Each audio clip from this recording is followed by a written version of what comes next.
сіздер осындай оңай емес жүкті арқалап келе жатсыздар. Оның үстінен сіздер мектеп гимназиясының дене шынықтыру пәнінің мұғалімі Болысбеков Жасұлан Берекович.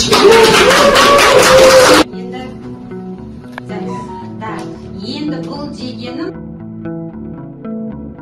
Астана халықаралық университетінің грант иегері атанған Жамбыл Ақылбаев атындағы мектеп гимназиясының тарих пәнінің мұғалімі Шарипова Ания Абзалбековна.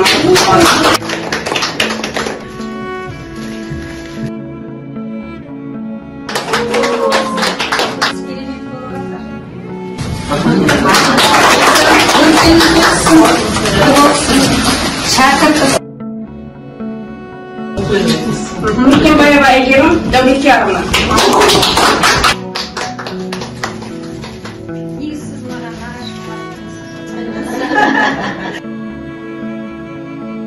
Сондықтан сіз сондайға уже қазір